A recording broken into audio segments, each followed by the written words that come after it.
Hello friends, welcome back. आज जो हम लोग पढ़ने जा रहे हैं वो बहुत ही स्पेशल है और मैं ये बोलूँगा कि बिहार स्पेशल का स्पेशल है। और इससे आपके बिहार के इतिहास का तैयारी करने में या बिहार का जो स्पेशल पार्ट होता है, बिहार से जो सवाल आता है, पार्टिकुलरली जो इतिहास से सवाल आता है, वो अपने आप में बहुत बड़ा रोल प्ले करता है। 30 से 35 क्वेश्चन, कभी कभी 40 क्वेश्चन तक पूछा जाता है बिहार से इतिहास और बिहार के बाकी चीज़ों से। तो उसमें हम लोग तो ऑलरेडी बिहार विवास पनोरमा बुक से बिहार का इतिहास पूरा 11 सीरीज में पढ़ चुके हैं। लेकिन उसमें मैडम ने भी प्रॉमिस किया था और हमने भी प्रॉमिस किया था कि कुछ पार्ट ऐसे हैं जो इस बुक में नहीं आते हैं या फिर कहीं नहीं मिलते हैं, तो ये इस बुक में हमें मिलता है। ठीक है, तो इतना ये तो मोटी बुक है, जैसे कि हमने पिछले ही वीडियोज़ में बताई है। तो ये पूरा का पूरा बुक हम लोग नहीं पढ़ेंगे। हालांकि जो लोग पढ़ चुके होंगे उनका रिवीजन हो जाएगा, लेकिन जो लोग नहीं पढ़े हैं या जो लोग इसके बारे में नहीं जानते हो, जान जाएं कि ये एक तरह से महाग्रंथ है, गीता है बीपीएससी की तैयारी के लिए। इनफैक्ट बिहार के किसी भी एग्जाम की तैयारी के लिए जिसमें कि जीएस का सवाल आता है, उसके लिए ये गीता है। तो इसमें हम लोग वो जो महत्वपूर्ण तथ्य है बिहार का, और वो किस पार्ट से होता है, तो इतिहास के पार्ट से होता है। तो इसमें चैप्टर वाइज जो हम लोग पढ़ेंगे जी, जहाँ से यहाँ शुरू होता है बिहार का परिचय, प्राचीन बिहार का ऐतिहासिक स्रोत। तो इसमें कुछ पॉइंट्स चैप्टर्स में बीच बीच में दिए हुए हैं जो बहुत ही इंपॉर्टेंट है और एक तरह से समरी का काम करता है। ये सारा कुछ पढ़ने के बाद एक छोटा सा समरी यहाँ पे दिया हुआ है, ये बहुत इंपॉर्टेंट हो जाता है। तो यहाँ से हम लोग, और इसी तरह का बहुत सारा समरी मिलेगा जिसमें बहुत सारे लेखक, उसके बाद साम्राज्य के कलाकृति, उसके बाद आपको मिल जाएगा कि किसके शासनकाल में किस चीज़ को क्या कहा जाता था। बहुत ज़्यादा चीज़ समरी का मिलता है। जो जो सवाल कहीं नहीं से बनता है वो यहाँ से बनता है। तो इन सब चीज़ों को एक बार हम लोग समराइज कर देंगे और उसके बाद इससे महत्वपूर्ण तथ्य जो है, जो बहुत इंपॉर्टेंट हो जाता है, चैप्टर के लास्ट में मिलता है। तो वहाँ उसमें जहाँ तक हो सकेगा हम लोग उसको पूरा कर लेंगे ताकि कोई भी गुंजाइश नहीं बचे। 35 का 35 सवाल हमारा सही हो। हमारा पर्पस ये है कि कोई भी सवाल आपसे छूटना नहीं चाहिए। तो चलिए हम लोग यहाँ से शुरू करते हैं। अभी हम लोग क्या पढ़ रहे हैं, तो बिहार का, प्राचीन बिहार का इतिहास पढ़ रहे हैं। ठीक है, और इसमें हम लोग यहाँ पे जो मुख्य बिंदु है वो इसमें हम लोग देखते चलेंगे कि मुख्य बिंदु में क्या क्या है। प्रमुख व्यक्ति एवं राजवंश, तो बिंबिसार, अजातशत्रु, उदयभद्र, अनुरुद्ध और मुंड नागदशक, ये सब के सब हर्यक वंश के थे। तो पूछता है कभी कभी सवाल कि उदयभद्र किस वंश के थे, तो हर्यक वंश के थे। या हर्यक वंश का शासक इसमें से कौन है, इसमें शिशुनाग का नाम दे देगा, उसके बाद महापद्म का दे देगा, उसके बाद अजातशत्रु दे देगा, उसके बाद मुंड दे देगा। तो अजातशत्रु और मुंड दोनों हो गया, तो आंसर आपका पांचवा हो जाएगा। तो याद रखेंगे ये 5 लोग हर्यक वंश से थे। उसके बाद शिशुनाग वंश में 2 लोग हैं, शिशुनाग और कालाशोक। उसके बाद आपका नंद वंश आता है, महापद्म नंद वंश का संस्थापन किया था। उसके बाद पांडुक है, पांडुमती है, भूतपाल है, राष्ट्रपाल है, गोविंद दंशक है, दास सिद्धार्थपाल। ये बहुत ही शॉर्ट में हम लोग फास्ट चलेंगे क्योंकि ऑलरेडी हम लोग वीडियो में कर चुके हैं पूरा का पूरा इतिहास, प्राचीन इतिहास, मध्यकालीन इतिहास और मॉडर्न इतिहास जो बिहार का है, आधुनिक इतिहास, सारा का सारा हम लोग कंप्लीट कर चुके हैं। इसलिए यहाँ पे हम लोग ज़्यादा डिस्कशन नहीं करेंगे, सिर्फ पॉइंटर्स देख लेंगे। इसके बाद हमारा आ जाता है कि हाँ, ये मेगास्थनीज, मौर्यकालीन अर्थव्यवस्था के अंदर ये मेगास्थनीज का एक मेगास्थनीज के बारे में बताया गया है यहाँ पे कि मेगास्थनीज के द्वारा वर्णित 7 जातियाँ। तो ये कभी कभी सवाल पूछता है, मैंने ये सवाल देखा है कि मेगास्थनीज ने कौन वो 7 जातियाँ वर्णित की थी, उसमें से एक जाति आपको बतानी होती है, या फिर 7 आप याद रखिए तो कुछ भी डाल देगा तो आप आंसर कर देंगे। ब्राह्मण तथा दार्शनिक, कृषक वर्ग, ग्वाले और आखेटक, व्यापारी तथा श्रमजीवी, कारीगर एवं शिल्पी। उसके बाद है योद्धा तथा अथवा सैनिक, निरीक्षक अथवा गुप्तचर। उसके बाद है आपका मंत्री एवं परामर्शदाता तथा सभासद। तो ये 7 जातियां ये मेगास्थनीज ने बताई थी। उसके बाद मौर्यकाल में शासन वंश कब तक रहा, हालांकि ये बहुत इंपॉर्टेंट नहीं है, लेकिन कभी कभी चूंकि बीपीएससी को आप लोगों को पता है कि डाटा से बहुत प्यार है, तो कभी कभी ये सवाल पूछ देता है। चंद्रगुप्त मौर्य का शासनकाल, बिंदुसार का, अशोक के उत्तराधिकारी का शासनकाल, मतलब पूरे मौर्य वंश का शासनकाल कहाँ से कहाँ तक चला, तो 322 से लेके 185 ईसा पूर्व तक शासनकाल मौर्य वंश का रहा है। उसके बाद इसमें जो मुख्य और तथ्य है वो कि ये क्या है कि मौर्यकाल के कुछ अध्यक्ष एवं पदाधिकारी। ठीक है, तो ये भी पूछता है, ठीक है, कि कृषि विभाग को क्या कहा जाता था, तो सीधा अध्यक्ष कहा जाता था। या पूछता है कि सीधा अध्यक्ष किसके शासनकाल में कृषि विभाग को कहा जाता था, तो मौर्यकालीन। तो ये याद रखेंगे।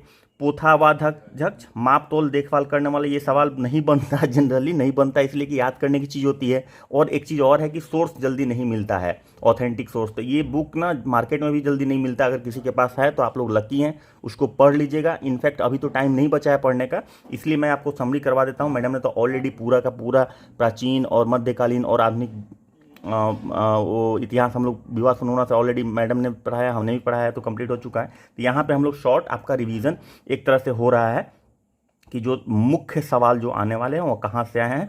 तो हम लोग इस तरह से मेहनत कर रहे हैं, तो ज़रूर जो लोग नए हैं वो लोग सब्सक्राइब कर देंगे, और वीडियो अच्छी लग रही हो तो लाइक जरूर कीजिएगा।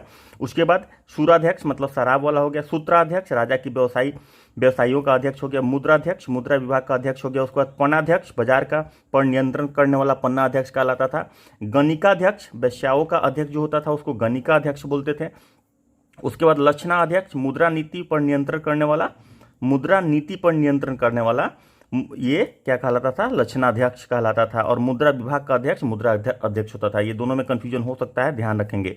सेम तरह का अगर कोई विभाग है तो उस पर थोड़ा सा थ्रस्ट देके समझ लेंगे, और वीडियो को स्किप मत कीजिएगा, क्योंकि स्किप कीजिएगा तो मुश्किल हो जाएगा, आपको समझ में नहीं आएगा। देवताध्यक्ष पूजा स्थलों की देखभाल करने वाला। संधिता राजा के अर्थ विभाग का अध्यक्ष होता था। कर्मांतिक कारखानों तथा खानों के मंत्री होते थे। अंतपाल सीमांत प्रदेशों में बने दुर्गों तथा सैनिक छावनियों की देखभाल करने वाला होता था, अंतपाल। उसके बाद दौवारिक, ये सवाल पूछा हुआ है, राजप्रसाद के कार्यों का मंत्री होता था दौवारिक। युक्त खोई हुई संपत्ति को प्राप्त होने पर उसकी सुरक्षा करने वाला युक्त कहलाता था। उसके बाद प्रतिवेदित, सम्राट के प्रत्येक बात को सूचना देने वाला कर्मचारी प्रतिवेदित होता था। ब्रजभूमिक, गौशाला का निरीक्षण करने वाला ब्रजभूमिक होता था। अच्छे से पढ़ लीजिएगा, अच्छे से पढ़ लीजिएगा, और पढ़ने के बाद भी बार बार तो आप वीडियो देखेंगे नहीं, मुझे पता है, तो जरूरत पड़े तो स्क्रीनशॉट ले लीजिएगा, उसको बार बार रिपीट कीजिएगा, लेकिन पहले वीडियो देखिएगा जरूर। जब तक आप देखिएगा नहीं आपको पता कैसे चलेगा। उसके बाद मौर्यकालीन शब्दावली, ये भी बहुत इंपॉर्टेंट है। कौन सा शब्द, सीता किस चीज़ को बोला जाता था, सरकारी जमीन जिसकी देखभाल सीता अध्यक्ष करते थे उसको सीता बोला जाता था, शब्दावली की बात है। उसके बाद अदेवा मित्र, अदेव मातृक, बिना वर्षा के अच्छी कृषि होने वाली भूमि अदेव मातृक कहलाती थी, कि बिना बारिश की भी अच्छी भूमि अगर हो जाए तो जाहिर सी बात है कि। उसके बाद बलि एक प्रकार का चढ़ावा होता था जो आज भी कहा जाता है बलि। बिष्ठी, बेगार को बिष्ठी बोलते हैं। भाग मतलब भूमि कर के राजा का हिस्सा जो उसको बोला जाता था भाग। हिरण्य नगद लिया जाने वाला कर हो गया। वार्ता कृषि पशुपालन के एवं व्यवसाय के लिए प्रयुक्त शब्द वार्ता कहलाता था। तीर्थ अर्थशास्त्र के अनुसार शीर्षस्थ अधिकारी होता था। अर्थशास्त्र के अनुसार ये शीर्षस्थ अधिकारी मतलब हाईएस्ट पोस्ट वाला अधिकारी होता था। समाहर्ता राजस्व विभाग के प्रमुख अधिकारी जो आज भी है, डीएम होते हैं ना, कलेक्टर। अच्छा, संधिता कोषाध्यक्ष होता था। उसके बाद प्रदेश था, फौजदारी न्यायालय का न्यायाधीश होता था। कौन, प्रदेश था, ठीक है। उसके बाद आठवीं, वन विभाग का मुख्य अधिकारी आठवीं कहलाता था। इसमें से बहुत सारा सवाल पूछा हुआ है, इसलिए ये एक एक चीज़ याद रखना चाहिए। और याद कैसे होगा, मैंने आपको लोगों को बहुत बार ये बताया है कि ये एक ट्रिक आप समझ लीजिए, या ऐसा बोलिए कि आपके लिए एक, हमारे लिए, सबके लिए, जो लोग भी तैयारी करते हैं, एक रामबाण होता है कि आप हमेशा जो याद करने की चीज़ें हैं ना और समझने की चीज़ें हैं तो एक बार समझ के डिस्कस कीजिए, और जो याद करने की चीज़ें भी डिस्कस कीजिए। डिस्कस करने से क्या होता है, आप एक सवाल पूछते हैं, ठीक है, उसका जवाब अगर नहीं मिलता है तो आप दूसरा सवाल पूछते हैं, सामने वाला भी पूछता है, तो क्या होता है, जब सामने वाला रिप्लाई करता है आपके जवाब का, जब आप नहीं बता पाते हैं और बताता है तो आपको हमेशा याद रहता है। डिस्कशन का फ़ायदा हमने बहुत देखा है हमने। 50-50 क्वेश्चन में, मतलब कुछ एग्जाम्स में 50 क्वेश्चन आते हैं जीएस के, उसमें से तो लोग डिस्कशन सिर्फ करके, मतलब डिस्कशन करके जो तैयारी करते हैं 45+ तक सही करते हैं। इसलिए इसमें बहुत ताकत होता है, इसलिए मैं बार बार बोलता हूँ डिस्कशन आप लोग जरूर कीजिए। इसके लिए वीडियो को शेयर कर सकते हैं, शेयर करके दोस्तों को बोलिए कि डिस्कशन करें, उस मुद्दे पर डिस्कशन करें। कम से कम ये सब चीज़ों को तो याद ही करना है, तो आपको डिस्कशन करना ही पड़ेगा। आठवीं, वन विभाग का मुख्य अध्यक्ष। धर्म स्थगित, दीवानी अदालतें, कंटक शोधन, फौजदारी। उसके बाद एग्रोनोमई मार्ग निर्माण का प्रमुख अधिकारी एग्रोनोमई कहलाता था। रूपजीवा, वेश्या को बोलते थे। संचार, ऐसे गुप्तचर जो एक स्थान से दूसरे स्थान पर घूमते रहते थे। ये सवाल पूछा हुआ है बहुत बार कि जो एक जगह रहते थे उनको क्या बोलते थे, जो एक जगह से दूसरे जगह रहते थे, जाते थे, घूमते रहते थे, उनको क्या बोलते थे। गुप्तचर 2 तरह के होते थे उसमें, जो हम लोग ऑलरेडी डिस्कस कर चुके हैं। आहार, मौर्यकालीन प्रांत को आहार बोला जाता था। ग्राम अधिकारी मात्रिक। विविधाध्यक्ष, चारागाहों का विभाग विविता अध्यक्ष होता था चारागाहों का विभाग। उसके बाद पौतबाध्यक्ष मापतौल विभाग का अध्यक्ष पौतबाध्यक्ष बोला था। उसके बाद मौर्यकालीन मंत्रिपरिषद निम्न प्रकार के थे, ये सब चीज़ें याद होनी ही चाहिए। मंत्रिन अर्थात प्रधानमंत्री, पुरोहित धर्म और दान विभाग का प्रधान, सेनापति सैनिक विभाग का प्रधान, युवराज यह कुल या राजकुल के संबंधित तथा राजा का पुत्र होता था। उसके बाद दौवारिक अर्थात राज दरबार, सीमादरारी तथा अन्य प्रमुख राजकीय द्वार का रक्षक होता था दौवारिक। अंतर्वेदिक अंतपुर का अध्यक्ष होता था, अंतःपुर का अध्यक्ष होता था। समाहर्ता आय का संग्रह करता होता था। क्षत्रिधाता राजकीय कोष का अध्यक्ष। उसके बाद प्रशास्त कागार का अध्यक्ष प्रशास्त कहलाता था। प्रदेष्टि कमिश्नर कहलाता था। नायक नगर रक्षा का, ये सब सवाल पूछा हुआ है। पौर नगर का कोतवाल और व्यवहारिक प्रमुख न्यायाधीश। कर्मातिक उद्योग और कारखानों का अध्यक्ष कर्मातिक। मंत्रिपरिषद अध्यक्ष और दंडपाल पुलिस तथा अनुशासन स्थापित करने वाला दल का अध्यक्ष दंडपाल कहलाता था। उसके बाद दुर्गपाल राजकीय दुर्ग के अध्यक्ष, अनुपाल सेवक। तो ये सब चीज़ें याद होनी ही चाहिए। उसके बाद आपका आ जाता है मौर्यकालीन प्रांत। तो मौर्यकालीन में कौन कौन सा प्रांत था, वर्तमान स्थिति उसका क्या है, प्रांत क्या था और उसकी राजधानी क्या थी। तो मध्यकालीन अभी जो मध्य प्रदेश है उस समय वो जो प्रांत हुआ करती थी उसका नाम था अवंती और उसका राजधानी उज्जैनी था। याद रखेंगे कि मध्य प्रदेश अवंती क्या है, तो आज के डेट में वो मध्य प्रदेश है। दक्षिण पथ क्या है, आज के डेट में आंध्र प्रदेश है और उसका जो राजधानी उस समय हुआ करता था दक्षिण पथ का वो सुवर्णगिरी होता था। उसके बाद प्राच्य या मध्य देश, देखिए प्राच्य और मध्य देश बिहार होता था और उसकी राजधानी पाटलिपुत्र होती थी मौर्यकालीन समय में। दक्षिण उड़ीसा जो अभी है वो कालिंग होता था और तोसाली उसकी राजधानी होती थी। तो कालिंग की राजधानी कहाँ थी, तोसाली। उसके बाद उत्तरापथ पाकिस्तान आज के डेट में है और उसका राजधानी तक्षशिला था। उसके बाद उत्तरापथ तक्षशिला हो गया, दक्षिणी पथ सोनगिरी हो गया, प्रासी या पूर्वी प्रांत पाटलिपुत्र हो गया, उसकी राजधानी सिद्ध लिखा हुआ है, यही उठा के यहाँ से यहाँ डाल दिया है समरी के लिए, ठीक है। और मौर्यकालीन प्रांत 4 भागों में विभक्त थे। कितने भाग में विभक्त थे भाई, 4 भाग में। तो 4 भाग कौन कौन से, थोड़ा सा वीडियो जूम इन करना पड़ेगा। जो 4 भाग कौन थे, उत्तरापथ, जो उत्तरापथ इसमें हम लोग देखे, उत्तरापथ में आंध्र प्रदेश, उत्तरापथ में आपका क्या हो गया, पाकिस्तान वाला हो गया। इसकी राजधानी तक्षशिला थी तथा इसके अंतर्गत कंबोज, गंधार, कश्मीर, पंजाब, अफगानिस्तान आता था। अब आपसे सपोज कीजिए कि हम लोग ये पढ़ लिए, ये ऊपर वाला पार्ट जो हम लोग अभी देखे हैं ये हमने पढ़ लिया, ठीक है। और इसमें से पूछेगा कि अफगानिस्तान जो था वो किस प्रांत में था मौर्यकालीन साम्राज्य में। तो अफगानिस्तान यहाँ पे तो कहीं नहीं दिखा है, तो हालांकि आप दिमाग लगाएंगे तो पाकिस्तान की तरफ ही होगा, तो उत्तरापथ कह सकते हैं। और अगर ये लॉजिक नहीं आया समझ में तो आपको ये भी पढ़ के जाना चाहिए कि उसमें उत्तरापथ में कौन कौन चीज़ें आती थी। तो उसमें क्या आता था, कंबोज, गंधार, इसमें से कोई भी नाम दे देगा तो कन्फ्यूज। अच्छा मान लीजिए अफगानिस्तान समझ में आ जाएगा, अभी कंबोज समझ में नहीं आएगा, ठीक है, थोड़ा सा कश्मीर समझ में नहीं आएगा, पंजाब समझ में नहीं आएगा, कन्फ्यूजन हो जाएगा। तो इससे बढ़िया है कि इसको भी देख के जाइए। तो उत्तरापथ में ये सब चीज़ था। उसके बाद अवंती राष्ट्र मतलब जो आज मध्य प्रदेश है उसकी राजधानी उज्जैनी थी। इसके अंतर्गत क्या आता था, कठियावाड़, मालवा, गुजरात, राजपूताना के प्रदेश थे, ठीक है। उसके बाद मध्य प्रदेश या प्राची जिसकी राजधानी पाटलिपुत्र थी, बिहार। तो इसके अंतर्गत उत्तर प्रदेश, बिहार, बंगाल के प्रदेश थे, ठीक है। तो उत्तर प्रदेश, बिहार, बंगाल के प्रदेश से मध्य में। और दक्षिण पथ में इसकी राजधानी सुवर्णगिरी थी। विंध्याचल के दक्षिण से स्थित क्षेत्र यह प्रदेश के अंतर्गत आता था। विंध्याचल के दक्षिण में स्थित इस क्षेत्र ये विंध्याचल से आगे का क्षेत्र। तो ये याद रखेंगे कि मौर्यकालीन समय में 4 प्रांत 4 भागों में विभक्त थे, वो उत्तर, अवंती, मध्य प्रदेश और दक्षिण पथ। तो ये इसका हो गया। उसके बाद फिर से हम लोग डिटेल नहीं करेंगे और फिर से यहाँ पे हम लोग देखेंगे जो इंपॉर्टेंट है। अशोक द्वारा भेजे गए बौद्ध प्रचारक बहुत ही इंपॉर्टेंट है, बहुत पूछता है। देखा,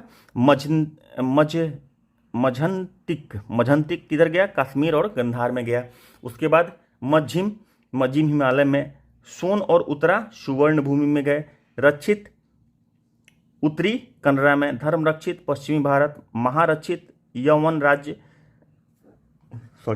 महाधर्म रक्षित महाराष्ट्र, महादेव मैसूर, महेंद्र श्रीलंका ये तो बहुत बार पूछ चुका है, तो ये सब चीज़ें भी याद होनी ही चाहिए, इसमें कोई इफ बट नहीं है। और याद करने का सबसे आसान तरीका है कि वीडियो को शेयर कीजिए और दोस्तों को सब बोलिए कि भाई पढ़ो और देखो वीडियो और डिस्कस करो उसके बाद।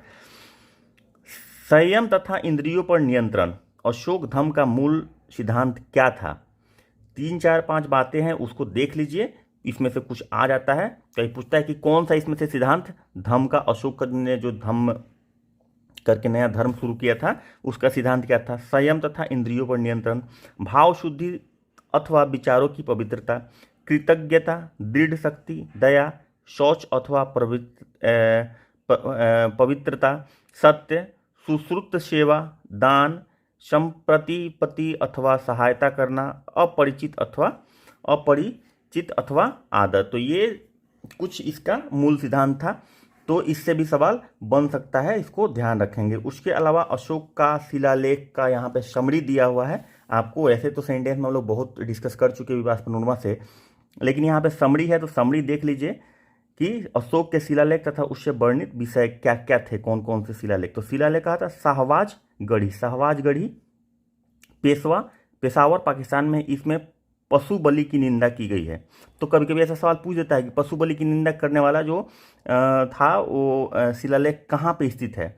तो मनसेहरा हजारा जिला पाकिस्तान में पड़ता है। पशु बलि की निंदा तथा मनुष्य एवं पशुओं की चिकित्सा का प्रबंध है। ठीक है, तो ये दोनों में पशु बलि की निंदा है, तो उसमें शहबाजगढ़ी और मनसेहरा, ये दोनों ऑप्शन उसका सही हो जाएगा। अगर दोनों में से दोनों है तो दोनों में से पांचवा ऑप्शन हो जाएगा, अगर कोई एक है तो उसको एक। तो ये ध्यान रख देने वाली बात है, सवाल इस तरह से पूछता है। समरी हो गया आपका, तो ये समरी भी जरूरी है। कालसी देहरादून में है, ठीक है ना, और इसमें सनातन नियमों के पालन हेतु राजकीय पदाधिकारियों को आदेश दिए गए हैं। ठीक है, तो कालसी में जो शिलालेख है, मैंने कालसी शिलालेख जो है वो जो देहरादून में स्थित है, उसमें सनातन धर्म के नियम को पालन करने के लिए राजकीय पदाधिकारियों को आदेश दिया गया है। अभी आप सोचिए कि ये हम लोग ईसा पूर्व 322 के आसपास या 320 के आसपास, 318 के आसपास, ऐसा बोलिए कि 280-90 के आसपास की हम बात कर रहे हैं। और उस समय सनातन धर्म के नियम को पालन करने के लिए राजकीय यानी कि जो सरकारी विभाग के अधिकारी थे उनको भी कहा जाता था। तो हिंदू धर्म आज से नहीं है, हिंदू धर्म जब से शुरू हुआ है, एक्चुअली जब से ब्रह्मांड शुरू हुआ है, जब से मानव जाति का विकास शुरू हुआ है, तब से है। ठीक है, इसलिए इसको सबको रेस्पेक्ट करना चाहिए। चलिए आगे चलते हैं। चौथा शिलालेख क्या है? गिरनार जूनागढ़ में पाया जाता है, ये कठिवार के नज़दीक है। इसमें सनातन नियम की व्याख्या की गई है कि सनातन का नियम क्या है। तो भाई गिरनार जो शिलालेख है उसमें किस चीज़ की बात कही है? तो सिर्फ सनातन नियम का बात किया गया है कि सनातन नियम सनातन धर्म जो है सनातन नियम वही है। उसके बाद सोपरा महाराष्ट्र के थाना जिला में, जो मुंबई में भी पड़ता है, धम्म महापात्र की नियुक्ति की गई। ढौली उड़ीसा के पुरी जिला में है, आत्म नियंत्रण पर बल दिया गया। ठीक है, जौनगढ़ शिलालेख उड़ीसा के गंजाम जिला में है, अशोक के तीर्थ यात्रा का वर्णन है, बहुत ही इंपॉर्टेंट है, इनफैक्ट सारा का सारा इंपॉर्टेंट है। मैं तो इसलिए अंडरलाइन कर दे रहा हूँ कि थ्रस्ट थोड़ा ज़्यादा देना है, लेकिन इसमें इंपॉर्टेंट सारा का सारा है, ध्यान रखेंगे। ठीक है, तो अशोक के तीर्थ यात्रा का वर्णन किस शिलालेख में है? तो वो जौनगढ़ के शिलालेख में, जो उड़ीसा के गंजाम जिला में पड़ता है। उसके बाद एरागुड़ी कुर्नूल जिला में आंध्र प्रदेश में है, अशोक के तीर्थ यात्रा का वर्णन। तो ये दोनों में अशोक के तीर्थ यात्रा का वर्णन है, जौनगढ़ और एरागुड़ी। तो कंफ्यूज नहीं होना है, सवाल ऐसे पूछता है और ये सब सवाल जनरली गलत होता है। रूपनाथ जबलपुर में है और वास्तविक उत्पादन एवं कृतियों का वर्णन है इसमें। बैराट राजस्थान के जयपुर स्टेट में है। राजा एवं उच्च पदाधिकारियों को सदैव जनहित के कार्यों में लगा रहने का निर्देश दिया गया है। बैराट में, ये राजस्थान के जयपुर स्टेट में है। उसके बाद सासाराम बिहार के रोहतास जिला में है। धम्म विजय की विशेषताओं का वर्णन किया गया है, धम्म में विजय जो है उसकी विशेषताओं का वर्णन किया गया है, जो सासाराम शिलालेख में है। उसके बाद मास्की रायचूर जिला में आंध्र प्रदेश में धार्मिक सहिष्णुता पर बल दिया गया है। ठीक है, तो भाई इंटॉलरेंस नहीं होना चाहिए किसी भी धर्म को लेके, ऐसा कहा जाता था उस समय भी। मास्की में इस चीज़ पे बल दिया गया, उसमें बताया गया है। गाविट एवं पालिकी गुंडू हैदराबाद के गोपबाल तालुके में है। इसमें कलिंग युद्ध का वर्णन तथा अशोक के हृदय में परिवर्तन के बारे में लिखा गया है। तो कलिंग युद्ध का वर्णन एवं अशोक के हृदय में परिवर्तन जो है गाविठ एवं पालिकी गुंडू शिलालेख में लिखा हुआ है, ये याद रखेंगे, बहुत ही इंपॉर्टेंट ये भी है। येरागुड़ी मैसूर के चित्तल दुर्ग में है, जनता को धर्म का जीवन ग्रहण करने के संदर्भ में है।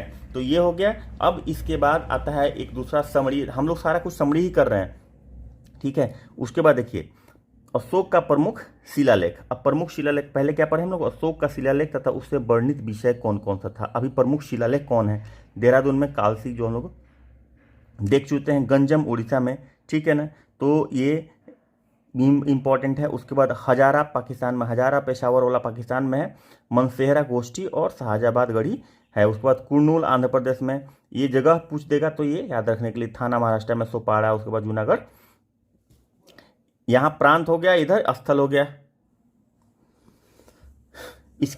इसके अलावा क्या है कि ये तो कंप्लीट। उसके बाद अशोक के 14 शिलालेख है, जिसमें सर्वप्रथम 1837 में जेम्स प्रिंसेस के पढ़ने में सफलता प्राप्त की, ठीक है ना। पहली बार कौन पढ़ा था, जेम्स प्रिंसेस ने पढ़ा था। तभी इसमें मुख्य बातें क्या है, शिलालेख, स्थान और विषय, ठीक है, शिलालेख, स्थान और विषय। तो 14 जो शिलालेख है, इसमें 14 शिलालेख का वर्णन, इसमें तो 8 शिलालेख का वर्णन किया गया है, और इसके ऊपर वाला जो हम लोग लिस्ट देखे थे उसमें 14 शिलालेख का वर्णन किया गया है, ठीक है। यह 8 स्थानों पे पाए गए थे। कौन, 14 शिलालेख 8 स्थान पे पाए गए थे।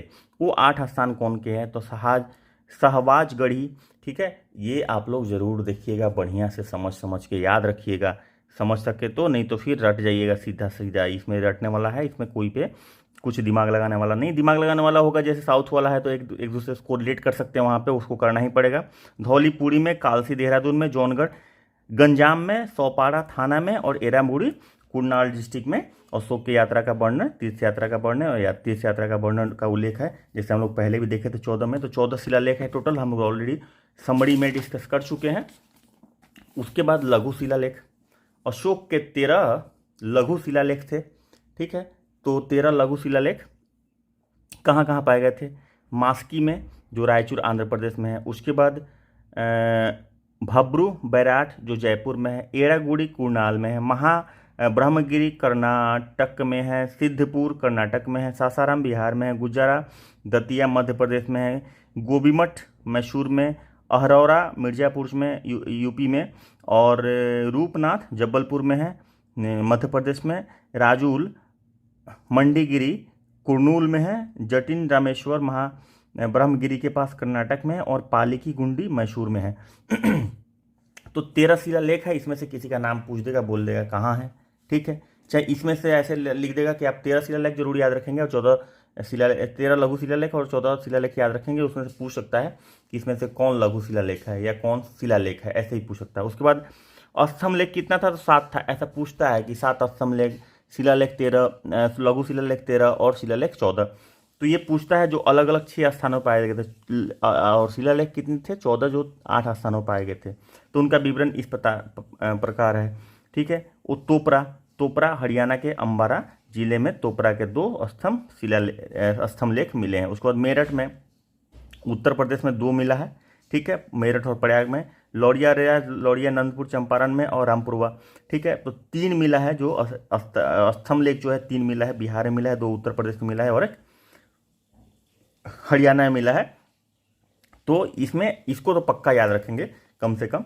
और इसके बाद आ जाता है लघु शिलालेख। लघु शिलालेख में सारनाथ बनारसी में मिला, सांची में मिला, उसके बाद कौशंबी में मिला, कौशंबी इलाहाबाद को बोलते हैं, उस समय का कौशंबी था। रुमिनदेई नेपाल की तराई है, और नीलगीवा जो है निगाली सागर नेपाल में है। उसके बाद रानी का स्तंभ जो है इलाहाबाद में मिला है, रानी का स्तंभ याद रखेंगे। तो ये यहाँ तक की समरी हो गई। इसके आगे की देखते हैं कि क्या समरी दिया हुआ है, ठीक है। ब्राह्मण वंश, जैसे हम लोग मौर्यकालीन वंश में देखे, अलग अलग वंश देखे, उसमें कौन था। उसके बाद ब्राह्मण वंश में कौन कौन वंश थे, तो ब्राह्मण वंश में शुंग वंश था, कनव वंश था, और सातवाहन, ये सारे ब्राह्मण वंश में आते थे। तो कोई पूछता है कि इसमें से कौन ब्राह्मण वंश में आते थे। ब्राह्मण वंश अपने आप में कुछ नहीं है, बहुत सारे वंशों का जो ब्राह्मण से बिलोंग करते थे वो वंश को एक साथ कलेक्टिवली ब्राह्मण वंश कहते थे। तो ये सारे के सारे वंश ब्राह्मण वंश में आते थे, और इनका जो है पुष्पमित्र शुंग अग्निमित्र, जुश्रेष्ठ, वास्तुमित्र, औद्रक, भागभद्र, देवभूति, ये शुंग वंश के थे। और इसमें पुष्यमित्र शुंग जो थे वो शुंग वंश के संस्थापक थे। उसी तरह से वासुदेव, भूमिमित्र, नारायण जो थे कनव वंश के, तो वासुदेव थे कनव वंश के संस्थापक। उसके बाद सातवाहन सुशर्मा, सीमुख, ये बहुत ही फेमस नाम है, याद, गौतमी पुत्र सतकर्णी, आप लोग नाम कम से कम इनका तो सुनते होंगे जरूर, ठीक है, बाकी लोगों का नाम याद भी नहीं होगा। तो उसके बाद वशिष्ठ पुत्र श्री पुलवावी, यज्ञश्री, सतकर्णी, तो ये सातवाहन वंश के थे। और ये सारे के सारे वंशज एक साथ, मतलब कलेक्टिवली इनको ब्राह्मण वंश कहा जाता था। तो ये भी याद रखने का चीज़ है कि ब्राह्मण वंश कौन कौन थे। उसके बाद यहाँ पे जो समरी है वो है गुप्त वंश का जो शासनकाल है। तो गुप्त वंश का शासनकाल जनरली ये सब तो पूछता नहीं है, लेकिन सामने मैं स्क्रीन का रख दिया हूँ, अगर आप लोग को लगे कि याद रखना, लेकिन याद रखने की जरूरत नहीं है। आप तो गुप्त वंश जब आप पढ़ेंगे तो आपको शासनकाल मोटा मोटी याद ही रहेगा। चंद्रगुप्त प्रथम, उसके बाद समुद्रगुप्त आते हैं, फिर रामगुप्त, फिर चंद्रगुप्त विक्रमादित्य, चंद्रगुप्त विक्रमादित्य के उत्तराधिकारी, उसके बाद कुमारगुप्त, महेंद्रादित्य जिसको बोलते थे, तो सकंदगुप्त, उसके बाद गुप्त वंश। तो ये गुप्त वंश का शासनकाल हो गया। उसके बाद जो समरी है, जो गुप्त वंश के महत्वपूर्ण पदाधिकारी, हम लोग मौर्यकालीन के महत्वपूर्ण पदाधिकारी पढ़ चुके हैं। कोई कोई पूछता है गुप्त वंश के महत्वपूर्ण पदाधिकारी के बारे में, सैनिकों की आवश्यकताओं की पूर्ति करने वाला रणभंडागारिक, पुलिस विभाग का प्रधान कौन, दंडपाशिक, सैनिक अधिकारी महाबलधिकृत, उसके बाद विदेश नीति का प्रधान महासंधिविग्रहित, उसके बाद अभिलेख विभाग का प्रधान महाअष्टपटलिक, कर वसूली का विभाग ध्रुवाधिकरण, वहाँ पे क्या था, दान विभाग का मुखिया कौन होता है, आग्राहिक। तो ये प्रमुख पदाधिकारी हुआ करते थे किस वंश के, गुप्तकालीन वंश के। तो इस टर्म को याद रखेंगे, पूछता है, ठीक है, और वो सवाल में फंस जाता है विद्यार्थी, क्योंकि उसे याद नहीं रहता है। क्योंकि वो एक बार पढ़ के जाता है, ये तो मिलता नहीं है सोर्स एक साथ। अब एक साथ क्या है कि पूरा आप जब गुप्त वंश पढ़ेंगे तो उसमें ये टर्म आएगा, ठीक है, तब आपको लगेगा कि याद है, लेकिन याद नहीं रहेगा। लेकिन यहाँ पे हम लोग कलेक्शन दे रहे हैं। इस क्लास का सबसे बड़ा इंपॉर्टेंट पार्ट ये है कि पूरा का पूरा बिहार का इतिहास आपको कलेक्शन में मिल रहा है।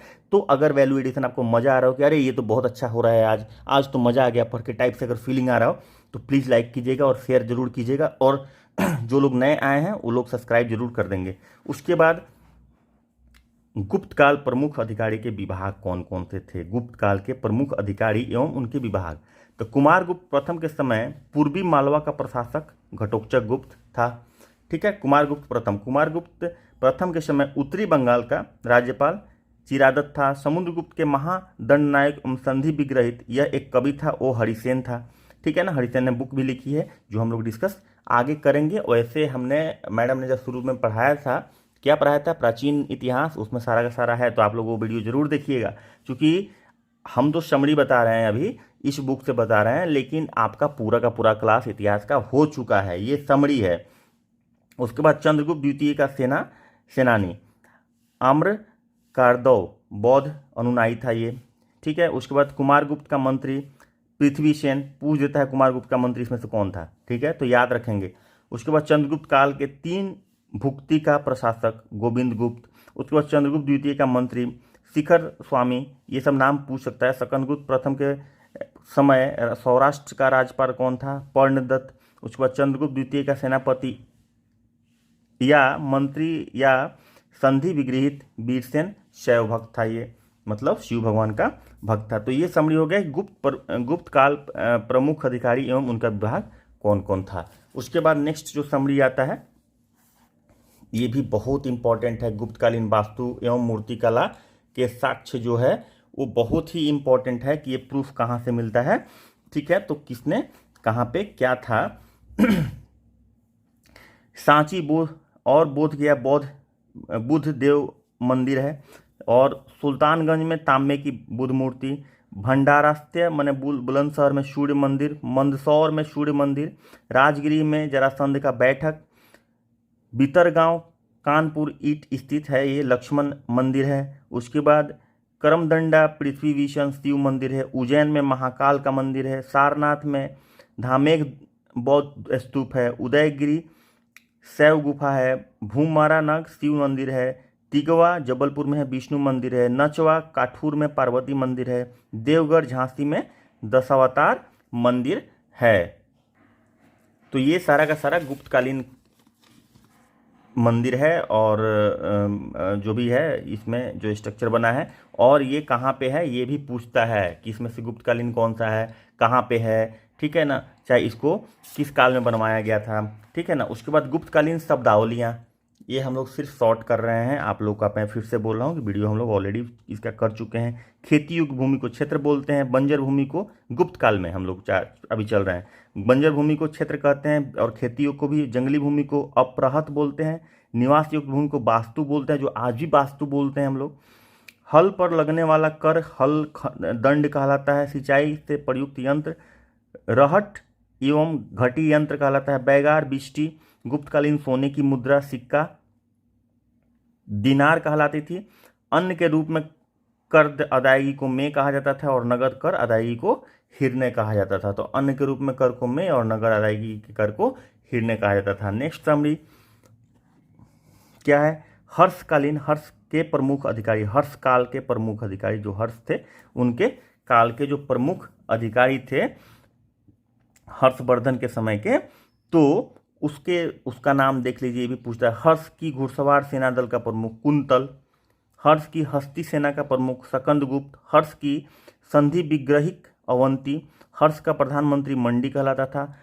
अब अक्षपटलिक ईश्वर गुरु कहलाते थे। हर्ष का महासेनापति सिंहनाद कहलाता था। तो ये हर्ष के समय का समरी है। उसके बाद आ जाइए तुगलक वंश, सेन वंश, ये सब का कुछ ज़्यादा कुछ नहीं है, जो इम्पोर्टेंट है वो हम लोग देखेंगे, ठीक है। तो तुगलक वंश एक नज़र में देख लीजिए। मोहम्मद बिन तुगलक ने तातर खां की उपाधि बहराम खान को दी थी, ठीक है ना। तातर खां की उपाधि किसने दी थी बहराम खां को, तो मोहम्मद बिन तुगलक ने दी थी। बहराम खां को किसने तातर खां कहा था, तो मोहम्मद बिन तुगलक, या फिर तातर खां की उपाधि किसको मिली थी, तो बहराम खां को मिली थी। इस तरह का सवाल पूछता है, खूब पूछता है। मोहम्मद बिन तुगलक ने इमाद उल मुल्क की उपाधि मलिक कबूल को प्रदान की थी। याद रखेंगे, इमाद उल मुल्क की उपाधि मलिक कबूल को प्रदान की थी। मलिक कबूल को खाने जहां की उपाधि मोहम्मद बिन तुगलक ने प्रदान की थी। अब मलिक कबूल को खाने जहां की भी उपाधि इन्होंने प्रदान की थी। उसके बाद मोहम्मद बिन तुगलक ने ख्वाजा जहां की उपाधि मलिक अय्याज को प्रदान की थी। ख्वाजा जहां की मोहम्मद बिन तुगलक ने किया था। उसके बाद मौलाना घियासुद्दीन की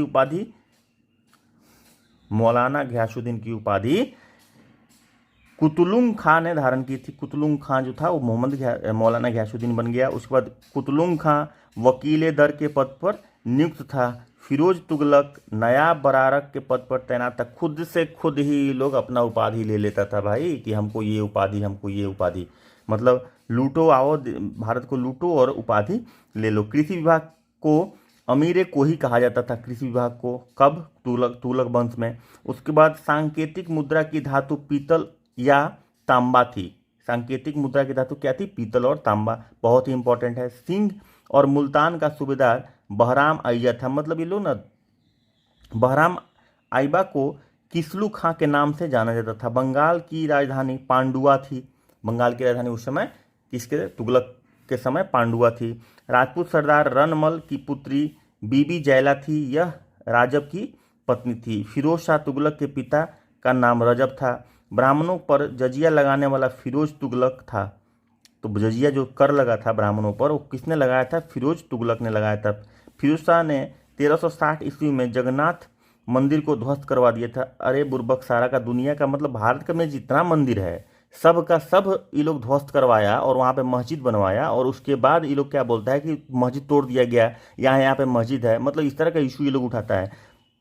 जो बाहर से इन्वेडर आए थे, जो बाहर से अटैक करने आए थे, जो भारत को लूटने के लिए आए थे, उन लोगों ने मंदिर तोड़वाया। अभी शंकर भगवान का मंदिर मिलता है अशोक के पहले से ही वहाँ पे मंदिर बना हुआ है, और वहाँ पे अगर कोई जाके मस्जिद बना देता है, जो बाहर से आया, जो हमारे देश का भी नहीं था, बाहर से आया और हमारे देश को लूटा, भारत को लूटा, और भारत को लूट को वहाँ पे मस्जिद बनवा दिया, फिर मकबरा बना दिया, कुछ और बना दिया, और आज उसको कहा जाता है कि, तो ये भी बहुत गलत है, इस तरह से नहीं होना चाहिए। बताइए, फिरोज शाह ने 1360 ईस्वी में जगन्नाथ मंदिर तुड़वा दिया, ठीक है, इस तरह से तो इन्होंने बहुत कुछ करवाया था। नालंदा यूनिवर्सिटी को खिलजी ने जला दिया था ताकि बौद्धिज्म ही खत्म हो जाए पूरा।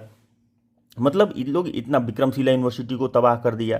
तो बहुत सारा कुछ ये लोग किया था। और जो बाहर से इन्वेडर्स आए थे, जो हमारे देश के नहीं थे, हमें लूटने आए थे और अपने धर्म को बढ़ाने के लिए आए थे, तो ये बहुत ही गलत हो रहा था उस समय। ये प्रॉपर इतिहास में लिखा हुआ है, इसको किसी से कहने की और समझने की और समझाने की इसमें ज़रूरत नहीं है। मोहम्मद बिन तुगलक की मृत्यु गोंडाल में हुई थी, याद रखेंगे, इंपॉर्टेंट है। जगन्नाथ मंदिर को किसने ध्वस्त करवाया, याद रखेंगे, फिरोज शाह तुगलक ने। इस तरह का सवाल पूछता है। चलिए, डिटेल में तो हम लोग को जाना नहीं है, अभी हम लोग शॉर्टकट ही चल रहे हैं, लेकिन बीच में आ गया तो इसलिए क्या कीजिएगा, भावना है। बिहार के लोग भावना में, क्यूरियोसिटी होता है ना, भावना में आदमी बह जाता है, ठीक है। जब पढ़ाने के फ्लो में आदमी रहता है ना, तो ज्ञान बांटने में मज़ा आने लगता है। चलिए, तो आगे देखते हैं।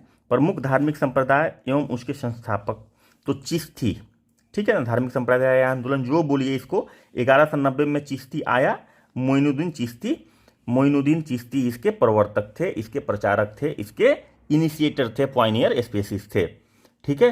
पहली बार इन्होंने शुरुआत की सूफी संप्रदाय की। उसके बाद सुहारवर्ती, बाउद्दीन जकारिया, उसके बाद फिरदौसी, याहीन मनेरी, यहिया मनेरी, याद ये सब पूछता है कभी कभी कि इससे एक आध क्वेश्चन रहता है इस तरह का समरी से एक क्वेश्चन इस रहेगा और हम लोग गलत करके आएंगे। उसके बाद सतारी, अब्दुल्ला सतारी, भाई हिंदू भी कोई है क्या इसमें? पता नहीं, होगा ही आगे। सतारी हो गया, अब्दुल्ला सतारी, ठीक है। उसके बाद कादिरी, शेख अब्दुल कादिरी, नक्सवादी, ख्वाजा बाकी बिल्ला। मतलब इतना ये लोग धर्म और संप्रदाय और जो भी ये लोग मतलब बनाते चले गए, ठीक है। इससे क्या था कि धम्र दासी आंदोलन, कबीर, निपंख आंदोलन, दादू दयाल, हरि कीर्तन मंडली, चैतन्य, याद रखेंगे, बहुत इंपॉर्टेंट है। रोशनिया आंदोलन, मियाँ वजीर अंसारी, पुष्टि मार्ग, वल्लभाचार्य, बारकारी संप्रदाय, एकनाथ, घाटवाड़ी संप्रदाय, रामदास, अलखनामी संप्रदाय, लालगीर, महानुभव पंथ, गोविंद प्रभु। तो ये नाम कम से कम एक बार ध्यान में आपके रहना चाहिए, क्योंकि मैं स्क्रीन में इसलिए भी फीड कर रहा हूँ क्योंकि आप लोग को अगर स्क्रीनशॉट लेना हो तो उसमें दिक्कत नहीं हो, इसलिए मैं स्क्रीन में फिट करके भी एक बार दिखा दे रहा हूँ। तो ये सारा कुछ है, याद रहना चाहिए। उसके बाद दिल्ली में सुल्तानों का क्रम देखिए, कुतुबुद्दीन ऐबक 1206 से 1211 तक रहा। उसके बाद आराम शाह 1210 से 1211 से रहा। उसके बाद सम्मी इल्तुतमिश 1211 से 1263 तक रहा। ये इसका ड्यूरेशन है, वो याद रखेंगे। एक क्रोनोलॉजी टाइप का है, तो क्रोनोलॉजी याद रखने से फ़ायदा क्या होगा, ईयर आपको अपने आप याद हो जाएगा। क्रोनोलॉजी किसके बाद कौन आया, पहले दास वंश आया, गुलाम वंश जिसको बोलते हैं, ठीक है। उसके बाद आपका कौन आ जाता है, खिलजी आता है, फिर तुगलक आता है, ठीक है। तो इस तरह से ये वंशज को याद रखेंगे तो मोटा मोटी नाम आपको याद हो जाएगा, और नाम जैसे ही याद होगा आपको मोटा मोटी डेट याद हो जाएगा। तो अगर इस तरह का सवाल पूछ दिया कि पहले तुगलक आया था कि पहले खिलजी आया था, ठीक है, तो अगर सल्तनत की बात करें, दिल्ली सल्तनत की बात करें, तो दिल्ली सल्तनत में पहला शासक कौन था, तो दास वंश था, ठीक है। तो दास वंश अगर नहीं याद आया, ठीक है, चाहे कुतुबुद्दीन ऐबक की पूछ दिया, कुतुबुद्दीन ऐबक, जलालुद्दीन खिलजी, गयासुद्दीन खिलजी, तुगलक, ऐसा नाम लिख दिया, तो आपको दास वंश का कौन था, कुतुबुद्दीन ऐबक, आपको याद रहेगा। तो एक क्रोनोलॉजी के लिए ये जरूरी है, इस तरह का सवाल पूछता है। उसके बाद चलते हैं कि और समरी क्या है, ठीक है। तो अब है मुगलकालीन महत्वपूर्ण विभाग। मुगलकालीन में मुगल काल में महत्वपूर्ण विभाग कौन कौन सा था। दीवाने खालसा, खालसा भूमि से संबंधित था। दीवाने तन, जागीरों एवं वेतन संबंधी था। दीवाने जागीर, राजस्व के कार्यों के लिए था। दीवाने तवजीह, सैन्य लेख जोखे से संबंधित था, ठीक है। दीवाने बयूतात, विभिन्न कारखानों में आय व्यय के लिए था। ये सारा का सारा चीज़ ऑलरेडी पहले से था, अशोक के टाइम से, मौर्य काल से, गुप्त काल में ऑलरेडी था। लेकिन जब मुस्लिमों का प्रादुर्भाव हुआ भारत में, तो इन्होंने सारे नाम को बदल के मुस्लिम तरीके से नाम रख दिया, मतलब अपने हिसाब से नाम। सारा का सारा विभाग हम ऑलरेडी पहले समरी में देख चुके हैं। फिर वही विभाग को अलग अलग नाम से, तो जैसे जैसे शासक रहे हैं वैसा वैसा नाम अपने हिसाब से मॉडिफाई करते रहे हैं। तो सादत सादात धार्मिक मामलों के लेखा जोखा रखने वाला विभाग हो गया। तो ये चीज़ ध्यान रखना है, ठीक है। अब जैसे कभी कभी क्या हो जाता है, जैसे ये आपको दीवाने मतलब थोड़ा सा ये लग रहा है कि उर्दू लफ्ज़ या फारसी लफ्ज़ के तरफ ये जा रहा है, और हिंदी लफ्ज़ या हिंदू लफ्ज़ जो भी है, सांस्कृतिक लफ्ज़ जो भी है, उस समय का जो भाषा हुआ करता था, तो उस समय का जो भारत में भाषा था, तो कंफ्यूज नहीं होना है। तो ये लफ्ज़ से ही आपको पता चल जाएगा कि ये कम से कम नंद वंश, मौर्य वंश, इन सब वंशों का तो नहीं लफ्ज़ होगा। तो कभी कभी इसमें से 4 वंश घुसा देगा, बोलेगा दीवाने बयूतात किस वंश का महत्वपूर्ण विभाग था, तो उसमें कंफ्यूज नहीं होना है। अकबर द्वारा उठाए गए धार्मिक सामाजिक सुधार कार्य कालक्रम, ठीक है। तो 1562 में अकबर ने दास प्रथा का अंत किया था। 1563 में तीर्थ यात्रा की समाप्ति की थी। 1564 में जजिया कर समाप्ति, जो जजिया ब्राह्मणों पर लगाया गया था फिरोज शाह के द्वारा, जो इधर हम लोग देखे हैं समरी में, ठीक है, तो वो समाप्ति करी थी। उसके बाद 1571 में फतेहपुर सीकरी की स्थापना की थी। पूछ देता है ये फतेहपुर सीकरी का कब स्थापित हुआ था। 1575 में फतेहपुर सीकरी में इबादत खाने का निर्माण करवाया गया था, और 1578 में इबादत खाने को सभी धर्मों के लिए खोला गया था, अर्थात अब यह धर्म संसद पार्लियामेंट ऑफ रिलीजन के रूप में आ गया था। कब आया था ये इबादत खाना? ये पार्लियामेंट ऑफ रिलीजन कब बन गया था? 1578 में बन गया था। तो ये सारा क्रोनोलॉजी आप याद रखेंगे, डेट के साथ याद रखेंगे। दास प्रथा का अंत कब किया अकबर ने? तो 1562 में, याद रखेंगे इस तरह से। 1579 मजहर या तथाकथित अमोधत्व की घोषणा करी थी। उसके बाद आपका 1582 तौहीद इलाही या दीन इलाही की घोषणा हुई थी। कब?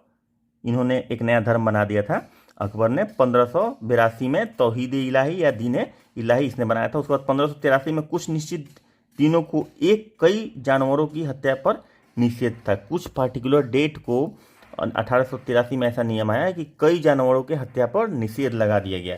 उसके बाद मुगल कालीन इमारतें जो है वो कौन कौन है, ये भी बहुत इंपॉर्टेंट है और बहुत सारा सवाल इससे बनता है। शेरशाह, सासाराम में शेरशाह सूरी निर्माण करवाया था। शेरशाह का मकबरा जो है सासाराम में शेरशाह सूरी ने। उसके बाद पुराना किला, ठीक है, दिल्ली में है, शेरशाह सूरी ने बनवाया था। और लाल किला आगरा में है, अकबर ने बनवाया था, लाल पत्थर से है, ठीक है। उसके बाद बुलंद दरवाजा फतेहपुर सीकरी अकबर ने बनवाया था। बुलंद दरवाजा कहाँ है? फतेहपुर सीकरी में, और उसको अकबर ने बनवाया। पुराना किला मतलब लाल किला ही है जो दिल्ली में शेरशाह सूरी ने बनवाया था, और लाल किला जो अकबर ने बनवाया था वो आगरा में है। इस क्वेश्चन को बहुत बार लोग गलत करते हैं, ठीक है, तो ये ध्यान रखेंगे। उसके बाद इत्मादौला का मकबरा सफ़ेद कलर का है, वो आगरा में है, नूरजहां ने बनवाया था। ये भी बहुत इंपॉर्टेंट है, सफ़ेद संगमरमर का बना हुआ है। उसके बाद लाल किला दिल्ली वाला शाहजहां बनवाए थे। पुराना किला, सॉरी यहाँ पे हम गलत बोल गए, पुराना किला जो दिल्ली का था शेरशाह सूरी बनवाया था, और लाल किला जो दिल्ली वाला था वो शाहजहां ने बनवाया था, ठीक है। और लाल किला जो आगरा वाला था वो अकबर ने बनवाया था। जामा मस्जिद दिल्ली वाला शाहजहां ने बनवाया, जामा मस्जिद आगरा वाला शाहजहां ने बनाया, ताजमहल शाहजहां ने बनवाया, और अटाला मस्जिद जौनपुर इब्राहिम शाह ने बनवाया। तो शाहजहां का है दिल्ली में, जामा मस्जिद लाल किला, जामा मस्जिद आगरा का, और ताजमहल आगरा का, ठीक है। तो ये सारा का सारा कृति शाहजहां का था।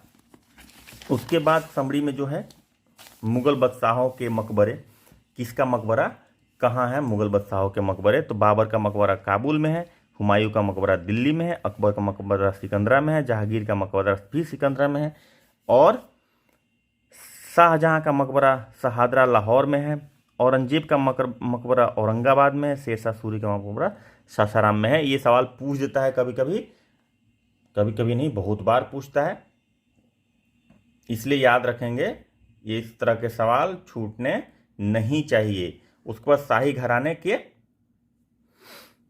स्त्रियां तथा उनकी पदवी।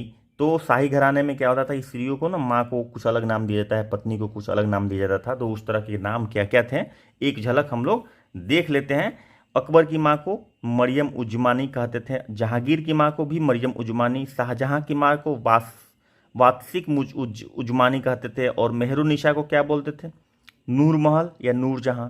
उसके बाद मरजुमंद बानो बेगम, मल्लिका जहां अथवा मुमता महल। उसके बाद जहानारा साहिवत उज जमानी, पदशाह बेगम इनका नाम था। उसके बाद जिंतु तुनिया, पादशाह बेगम इनका नाम था, लाल कुंवर इम्तियाज महल था इनका नाम। उसके बाद मोहम्मद शाह की पत्नी को क्या बोलते थे, मल्लिकाए जावनी। ठीक है, तो ये पदवी था। उसके बाद आ जाता है मुगल वंश का अलग अलग शासनकाल। तो बाबर 1526 से लेके 1530 तक बहुत ही शॉर्ट स्पेन में चले गए। उसके बाद फिर सारे शासक आए अलग अलग टाइम स्पेन में। तो ये डेट बहुत इंपॉर्टेंट नहीं रखता है कब आए कब गए। ठीक है, हम लोग समरी देख रहे हैं, वैसे भी आप लोग उसमें देख चुके होंगे। उसके बाद सिखों के 10 गुरु, गुरु नानक। उसके बाद जो सिख गुरु के संस्थापक थे, उसके बाद गुरु नानक, गुरु आनंद, गुरु रामदास और गुरु गोविंद 10वें गुरु जो थे। ठीक है, उसके बाद उनके पहले गुरु तेग बहादुर उनके पिताजी। और मिसल जो था, मिसल और सरदार उसके संस्थापक कौन थे मिसल के, सिंहपुरिया मिसल, नवाब कपूर सिंह। हालांकि इस तरह का सवाल नहीं पूछता है, कन्हैया मिसल, जय सिंह, भागरी मिसल। तो ये सारा कुछ एक बार एक नज़र जरूर देख लीजिएगा ये मिसल वाला पार्ट। हालांकि मिसल वाला पार्ट जनरली पूछता नहीं है, इससे सवाल पूछता है कि गुरु नानक और तेग बहादुर, गुरु गोविंद सिंह के पिताजी, चूँकि गुरु गोविंद सिंह का जन्म बिहार में हुआ था, तो ये इंपॉर्टेंट हो जाता है बिहार के। उसके बाद बंगाल के नवाबों का काल अनुक्रम, बंगाल में कौन कौन नवाब थे उसका कालक्रम, तो ये बहुत इंपॉर्टेंट नहीं है। तो ये आपका यहाँ पे ख़त्म हो जाता है। उसके बाद इस काल के जो महत्वपूर्ण युद्ध थे, वो युद्ध को मोटा मोटी हम लोग एक नज़र से देख लेंगे। उसके बाद पहले संधि को देख लेंगे कि जो महत्वपूर्ण संधियाँ थी इस समय की, वो कौन कौन सी संधि थी, इसका पढ़ाई भी हम लोग कर चुके हैं। तो पुरंदर की संधि 1665 ईस्वी में हुई थी। उसके बाद 1765 में इलाहाबाद की संधि हुई थी। बाड़गांव की संधि 1779 में हुई थी। सालबाई की संधि 1782 में हुई थी। देवगांव की संधि 1803 में हुई थी। सुरजी अर्जुन गांव की संधि 1803 में ही हुई थी। उसके बाद पूना की संधि 1817 में हुई थी। मंदसौर की संधि 1818 में हुई थी। लाहौर की संधि 1806 में हुई थी। अमृतसर की संधि 1809 में हुई थी। और भरौल की संधि 1886 में हुई थी। चुपचाप याद कर लेना है इसको, ठीक है, क्योंकि स्टोरी जो हम लोग पढ़े हैं इसमें इस सारा का सारा संधि कहीं ना कहीं आया हुआ है। ठीक है, इसका समरी दिया हुआ है ताकि आप डायरेक्टली याद कर लें और स्टोरी आपके बैकग्राउंड में रहेगा। तो समरी हम पढ़ा बेशक रहे हैं, आपका रिवीजन के लिए ये काम आएगा, लेकिन वो वीडियो जरूर देखिएगा जिसमें पूरा का पूरा प्राचीन काल और मध्यकालीन इतिहास और आधुनिक इतिहास बिहार का डिस्कस किया हुआ है। उसके बाद इस काल के प्रमुख युद्ध, ये बहुत जरूरी है, कब हुआ था, ठीक है, और उसमें कौन कौन थे। तो देखिए, तराइन का प्रथम युद्ध 1191 ईस्वी में हुआ था। यह था पृथ्वीराज चौहान ने मोहम्मद गोरी को पराजित किया था। तो तराइन का युद्ध कब हुआ था ये सवाल पूछता। अच्छा, मैं थोड़ा सा बड़ा कर देता हूँ और एक ही सेक्शन देखते हैं ताकि आप लोग को अच्छे से दिखे, थोड़ा बड़ा बड़ा। हाँ, अभी ठीक दिखेगा मेरे ख्याल से। हाँ, तराइन का प्रथम युद्ध 1191 ईस्वी में हुआ था और पृथ्वीराज चौहान और मोहम्मद गोरी के बीच में हुआ था, जिसमें पृथ्वीराज चौहान ने मोहम्मद गोरी को हरा दिया था। तराइन का द्वितीय युद्ध फिर एक साल के बाद हुआ था, 1192 में हुआ था। और इस युद्ध में मोहम्मद गोरी ने पृथ्वीराज चौहान को पराजित किया था। कौन? मोहम्मद गोरी। ठीक है, उसके बाद चंदावर का युद्ध, चंदावर के युद्ध फिर 94 में हुआ था, जिसमें मोहम्मद गोरी ने जयचंद को पराजित किया था। जयचंद बुलाया था मोहम्मद गोरी को पृथ्वीराज चौहान को हराने के लिए, पृथ्वीराज चौहान से लड़ने के लिए। एक्चुअली क्या था कि पहले एकता नहीं था, तो एकता नहीं होने की वजह से बाहर वाले आके मजा मारे। मेन बात यही है, इसलिए भाई देश के जो भी नागरिक हैं, एकता अखंडता बहुत जरूरी है। परिवार में भी जरूरी है, गांव में समाज में भी जरूरी है, और पूरे राज्य और पूरे देश में भी जरूरी है एकता। नहीं तो बाहर वाला आएगा और लूट के लेके जाएगा। इतिहास इसका गवाह है। जो हम लोग पढ़ते हैं, रटते हैं, लेकिन फिर भी आपस में लड़ते रहते हैं, वो चीज़ें नहीं होनी चाहिए। उसके बाद चंदावर का युद्ध, जिसमें मोहम्मद गोरी ने जयचंद के कहने पर पृथ्वीराज चौहान को हराया। ठीक है, अच्छा, हराने के बाद फिर जयचंद को भी हरा दिया और खुद राज करने लगा। पानीपत का प्रथम युद्ध 1526 ईस्वी में हुआ, जिसमें बाबर ने इब्राहिम लोदी को पराजित किया था। तो पानीपत की युद्ध कब हुआ था ये सवाल, किसके किसके बीच में हुआ था ये सवाल, और इसमें क्या बोलते हैं कि कौन हारा ये सवाल। तो ये 3 सवाल यहाँ से निकलते हैं। खानवा का युद्ध 1527 में हुआ था। 26 में हुआ और खानवा फिर लड़ा, बाबर राणा संगा को पराजित किया था। उसके बाद चंदेरी का युद्ध हुआ 1588 में, 28 में, ये भी लड़ा था बाबर ने। उसमें बाबर ने राणा संगा के सशक्त सामंत मेदई राय को पराजित किया, यहाँ भी बाबर जीता। उसके बाद घाघरा का युद्ध 1529 में हुआ। इस युद्ध में बाबर ने अफगानों को पराजित किया। मतलब बाबर ना लड़ते गया और 1530 में ये मर गया। ठीक है, तो ये बाबर का स्टोरी हो गया। उसके बाद आपका आता है चौसा का युद्ध 1539 में। ये क्रोनोलॉजी है, बहुत ही इंपॉर्टेंट है, इसलिए इसको याद ही रखेंगे। इनफैक्ट जो भी हम लोग डिस्कस कर रहे हैं बहुत ज़्यादा इंपॉर्टेंट चीज़ डिस्कस कर रहे हैं। मतलब ऐसे बोलिए कि एक तो हम लोग क्रीम ऑलरेडी डिस्कस कर चुके पूरा डिटेल में, ठीक है, अब क्रीम में से ही फिल्टर करके एक्स्ट्रा अल्ट्रा क्रीम निकाल रहे हैं। ठीक है, तो इससे ये सब चीज़ें मिस नहीं होनी चाहिए। चौसा का युद्ध 1539 ईस्वी में हुआ था। इस युद्ध में शेर शाह ने हुमायूं को पराजित किया था। चौसा में शेर शाह हुमायूं को पराजित किया था। कनौज अथवा बिलग्राम का युद्ध 1540 में हुआ था, उसके एक साल बाद। इस युद्ध में शेर शाह ने हुमायूं को हराकर दिल्ली पर कब्जा कर लिया था। मतलब 39 में पराजित किया चौसा में शेर शाह ने, और 1540 में कनौज का युद्ध ही बोलते हैं अथवा बिलग्राम बोलिए, इन दोनों इस युद्ध में दिल्ली पे कब्जा कर लिया था शेर शाह ने हुमायूं को हरा के। उसके बाद पानीपत का द्वितीय युद्ध, ठीक है, तो पानीपत का द्वितीय युद्ध कब हुआ था? 1556 ईस्वी में हुआ था। अब पानीपत का पहला युद्ध 1526 में, तो 26 के बाद 56। अब पानीपत का तीसरा युद्ध 1700 ईस्वी में चला गया था।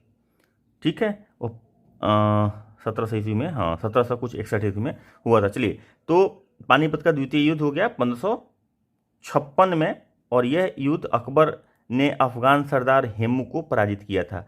तो पानीपत का प्रथम युद्ध में बाबर ने इब्राहिम लोदी को हराया था, और पानीपत के द्वितीय युद्ध में अकबर ने हेमू को पराजित किया था, जो कि अफगान सरदार था। उसके बाद तालीकोटा का युद्ध 1556 में ही हुआ। इस युद्ध को में बहमनी राज्य के 4 मुस्लिम राज्यों ने सम्मिलित रूप से विजयनगर साम्राज्य को हराया था। इस युद्ध को बनहट्टी के युद्ध के नाम से भी जाना जाता है, बनहट्टी के युद्ध के भी नाम से जाना जाता है। और देख लीजिए पेन का लेवल पहले से कितना लगाया हुआ है, कितना ज़्यादा इंपॉर्टेंट होगा, कितनी बार थ्रस्ट देकर पढ़ा हुआ है, इसलिए कोई भी चीज़ मिस नहीं कीजिएगा। हल्दी घाटी का युद्ध 1576 ईस्वी में हुआ था। इस युद्ध में अकबर ने महाराणा प्रताप को पराजित किया था। तो हल्दी घाटी का युद्ध किस में हुआ था? अकबर और महाराणा प्रताप के बीच में हुआ था। उसके बाद असीरगढ़ का युद्ध 1601 ईस्वी में अकबर द्वारा लड़ा गया, यह अंतिम युद्ध था। तो 1601 ईस्वी में अकबर ने लास्ट अपना युद्ध लड़ा था, असीरगढ़ का युद्ध। उसके बाद पलासी का युद्ध 1757 ईस्वी में हुआ था। इस युद्ध में लॉर्ड क्लाइव ने सिराजुद्दौला, अंग्रेज आ चुके थे, सिराजुद्दौला को पराजित किया था। किसमें? पलासी के युद्ध में 1757 ईस्वी में। उसके बाद बांडीमांस का युद्ध 1760 ईस्वी में। दक्षिण भारत में हुए इस युद्ध में अंग्रेजों ने फ्रांसीसियों को पराजित किया था। तो ये बांडीमांस का जो युद्ध हुआ था दक्षिण भारत में, ये अंग्रेजों का फ्रांसीसी से युद्ध था। ये भारत के किसी से युद्ध नहीं था, चूंकि फ्रांसीसी भी थे, इंडिया में थे उस समय। उसके बाद पानीपत का तृतीय युद्ध आ गया 1761, जैसे हम लोग बात करते। इस युद्ध में अहमद शाह अब्दाली ने मराठों को पराजित किया था। तो पहले पानीपत में क्या हुआ, दूसरे में क्या हुआ और तीसरे में क्या हुआ, ऐसे कोरिलेट करके आप याद रखेंगे तो याद हो जाएगा, बहुत आसान है इसको। और पानीपत का तृतीय युद्ध होगा। उसके बाद बक्सर का युद्ध 1764 में हुआ था। इस युद्ध में अंग्रेजों ने मीर कासिम सुजाउद्दौला एवं अहमद शाह को संयुक्त सेनाओं को पराजित किया था। कौन? अंग्रेजों ने। बक्सर का युद्ध अंग्रेजों से और इन तीनों के बीच में लड़ा गया था। तो ये बहुत ही फेमस युद्ध है और बहुत बार पूछा जाता है, क्योंकि बिहार से संबंधित है, चाहे चौसा वाला, इनफैक्ट कोई भी इसमें जो भी है उस समय का, तो संयुक्त भारत का था युद्ध, तो इसमें पूछा जाता है, पूछा गया है। उसके बाद आता है प्रथम मैसूर युद्ध। प्रथम मैसूर युद्ध 1767-69 में हुआ था। यह युद्ध हैदर अली हैदराबाद के निजाम तथा अंग्रेजों के मध्य हुआ था। हैदर अली हैदराबाद के निजाम तथा अंग्रेजों के मध्य हुआ था। इस युद्ध में निजाम अलग हो गया, यह युद्ध निर्णायक नहीं हुआ, यह किसी निर्णय पर नहीं गया, क्योंकि इसका निजाम, इसमें हैदराबाद का निजाम अलग हो गया था। द्वितीय मैसूर युद्ध फिर 1780 से 84 के बीच में हुआ। युद्ध 4 वर्षों तक अंग्रेजों के साथ चला, ये 4 साल तक लगातार चला था युद्ध। ठीक है। तृतीय मैसूर युद्ध 90 से 92, इस युद्ध में अंग्रेजों ने टीपू सुल्तान को पराजित कर दिया। फाइनली टीपू सुल्तान को अंग्रेजों ने पराजित किया तीसरी मैसूर युद्ध में। उसको चतुर्थ मैसूर युद्ध, इस युद्ध में लड़ते लड़ते टीपू सुल्तान वीरगति को प्राप्त हुए। तो टीपू सुल्तान हारे थे तृतीय में और फाइनली मर गए थे 1799 के मैसूर के चतुर्थ, सॉरी यहाँ पे दिख नहीं रहा था, अभी आप लोग देख लीजिएगा। द्वितीय मैसूर युद्ध हो गया, उसके बाद तृतीय हो गया, उसके बाद चतुर्थी हो गया। तो यहाँ पे टीपू सुल्तान का देहांत हो गया 1799 में, जो कि मैसूर का चतुर्थ युद्ध हुआ था। उसके बाद ये हम लोग कर चुके हैं। ठीक है, संस्थापक पूरी तरह से नहीं किया, थोड़ा सा अब छोटा करना पड़ेगा, स्क्रीन को, ठीक है। तो हम थोड़ा सा छोटा कर लिए, अब दिखेगा प्रॉपर, ठीक है। अब इसमें कौन वंश के कौन संस्थापक थे और उसकी राजधानी कहाँ थी, ये हम लोग देखेंगे। तो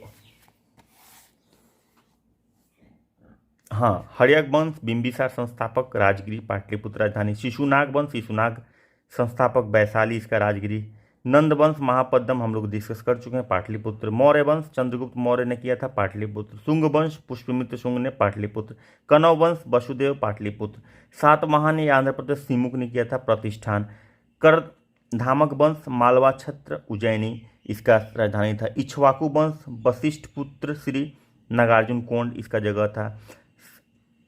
सालंकायन वंश नंदीवर्णन इसके संस्थापक थे, बर्मन बेंगी में था, राजधानी इसका। कुषाण वंश कुजल कंडफीसेस पुरुषपुर पेशावर में था, इसका राजधानी। उसके बाद गुप्त वंश, हाँ, गुप्त वंश श्रीगुप्त ने किया था, पाटलिपुत्रा में इसकी राजधानी थी। उसके बाद हूण वंश तोरमान ने किया था, सियालकोट साकल इसकी राजधानी थी। उसके बाद वर्धन वंश पुष्यभूमि थानेश्वर कनौज में थी इसकी राजधानी। सेन वंश सामंत सेन ने की थी, लखनौती एवं विक्रमपुर में इसकी राजधानी थी। परमार वंश उपेंद्र या कृष्णराज ने की थी और धरानगरी इसकी थी। चंदेल वंश नामुक या यशोवर्धन ने की थी, खजुराहो महोबा में इसकी राजधानी थी। गढ़वाल वंश चंद्रदेव ने किया था, बनारस इसकी राजधानी थी। गुर्जर प्रतिहार वंश नागभट्ट प्रथम ने किया था। ये सब सवाल पूछता है भाई, ये जो गोल मारा हुआ है, हाईलाइट किया हुआ है, किसी न किसी साल पूछा हुआ है, इसलिए बहुत इंपॉर्टेंट है, याद रखेंगे इसको।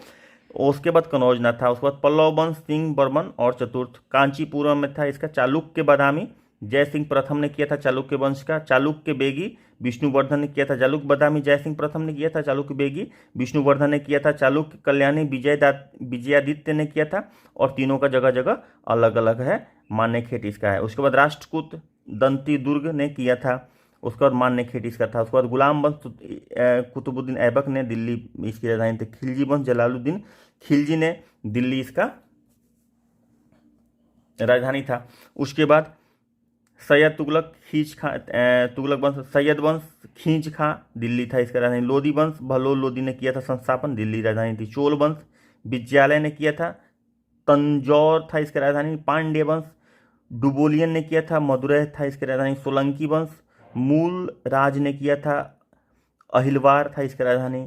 कालचूड़ी वंश कोकल त्रिपुरारी इसका राजधानी था। सरकी वंश मलिक सरवार जौनपुर राजधानी। यादव वंश बिल्लभ पंचम देवगिरी।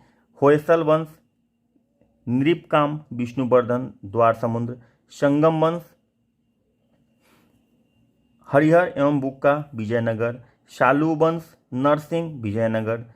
तुलु वंश ईश्वर नायक विजयनगर। बहमीन वंश हसन गांगू गुलबर्गा बीदर। उसके बाद बहमनी वंश हसन गंगू।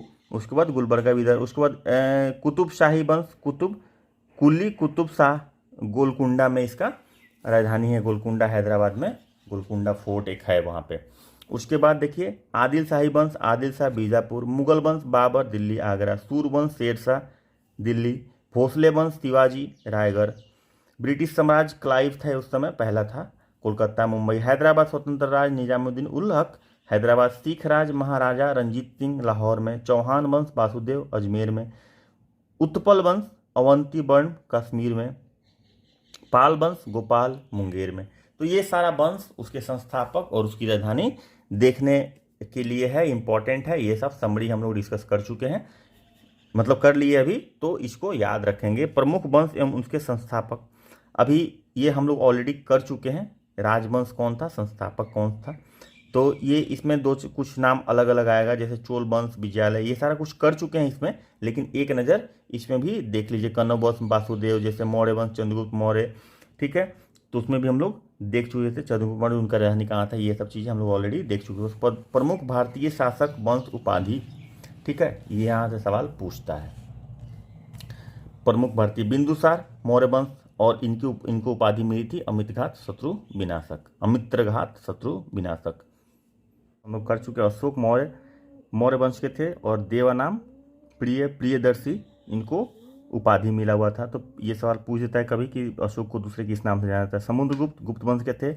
कविराज पराक्रमाक भारतीय नेपोलियन समुद्रगुप्त को कहा जाता था, बहुत ही इंपॉर्टेंट है, ये पूछता है। उसके बाद चंद्रगुप्त प्रथम को गुप्त वंश के थे महाराजाधिराज। चंद्रगुप्त द्वितीय को गुप्त वंश के थे विक्रमादित्य। सकारी शक को मार भगाने वाला सकारी। उसके बाद हर्षवर्धन वर्धन वंश के शीलादित्य इनको कहा गया। हाल सातवाहन वंश के कविवत्सल कविवत्सल गौतमीपुत्र सतकर्णी सातवाहन वंश क्षत्रिय दर्पमान मर्दन। उसके बाद कनिष्क कुषाण वंश के देवपुत्र। पुलकेशिन द्वितीय चालुक्य बतापी परमेश्वर। उसके बाद महेंद्र वर्मन प्रथम पल्लव वंश विचित्रचित्त। तो ये उपाधि इन लोगों को मिला था, ये इंपॉर्टेंट है। उसके बाद और भी बहुत सारी उपाधियां हैं और इन उपाधियों को भी हम लोग देख लेंगे क्योंकि समरी हमारा अभी कंप्लीट नहीं हुआ है। नरसिंह वर्मन प्रथम पल्लव वंश के। बतापी कोण महमल गोविंद द्वितीय राष्ट्रकूट वंश के। जगतुंग विक्रमादित्य चतुर्थ चालुक्य वंश के।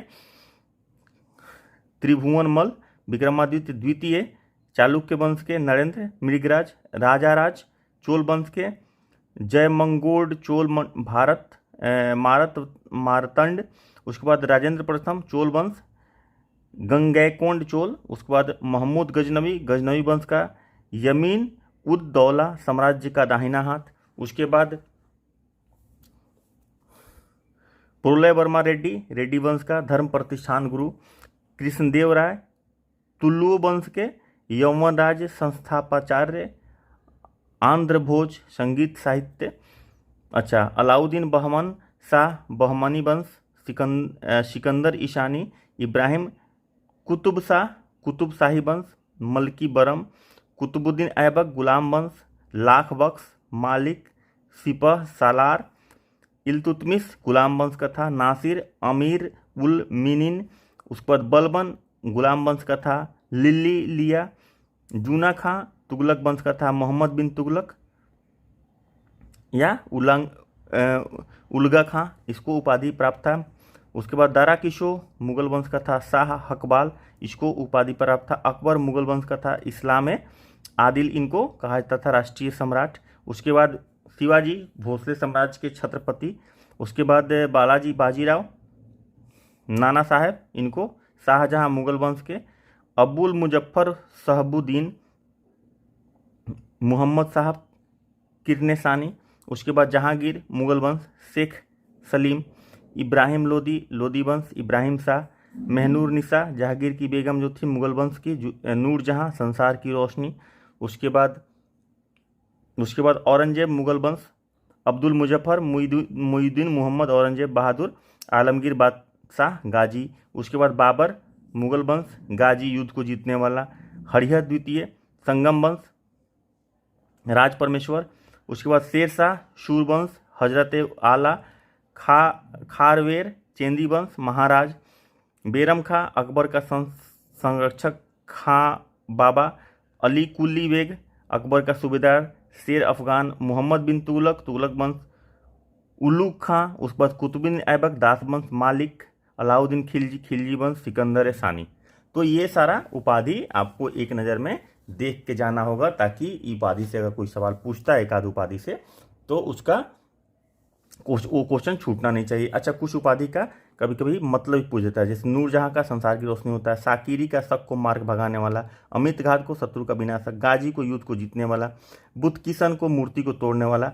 उसके बाद जहां सोस को विश्व को जलाने वाला। यमीन उद दौला साम्राज्य का दाहिना हाथ। यमीन उद मिल्ला मुसलमानों को सुरक्षा प्रदान करने वाला। तो ये उपाधि का मतलब था कुछ। उसको भारत के प्रमुख नगर एवं उसके संस्थापक कौन कौन थे, ये भी इम्पोर्टेंट पार्ट है।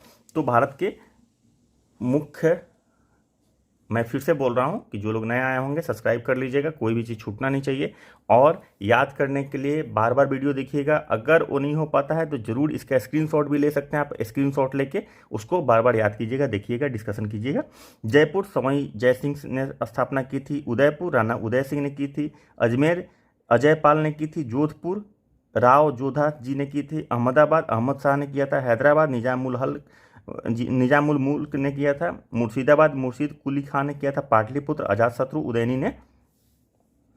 उदयनी ने किया था। उसके बाद पटना शेरशाह सूरी ने किया था। चंद्रवस्ती चंद्रगुप्त मौर्य ने किया था। जौनपुर फिरोज शाह तुगलक मलिक सौदा ने किया था। उसके बाद जैसलमेर भाटी जैसल ने किया था। उसके बाद अलवर राव प्रताप सिंह ने किया था। फतेहपुर सीकरी अकबर महान ने किया था। बीकानेर बीका ने किया था। फिरोजाबाद फिरोज शाह तुगलक ने किया था। उसके बाद गंगानगर श्री गंगा सिंह किशनगढ़ शाहजहां ने किया था।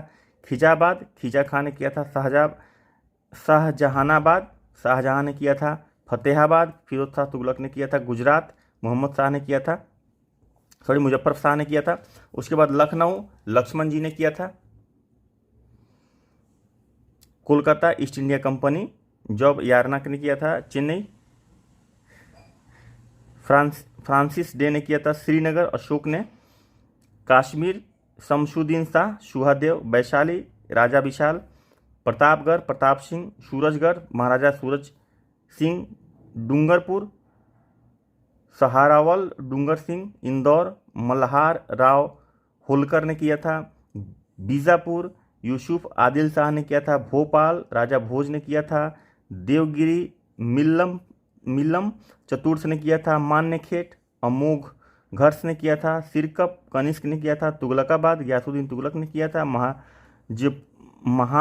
महाजपुर राजा जनमे ने किया था। सरदार शहर महाराजा सरदार सिंह ने किया था। अवध शहादत खान ने किया था। कीर्तिपुर गुरु हरगोबिंद सिंह ने किया था। राजगिरी बिंबिसार ने किया था। दिल्ली तोमरों ने किया था। कावेरीपट्टनम कड़ीकला ने किया था। आगरा सिकंदर लोदी ने किया था। बंगाल शमसुद्दीन इलियास शाह ने किया था। और मेवाड़ हमीद देव।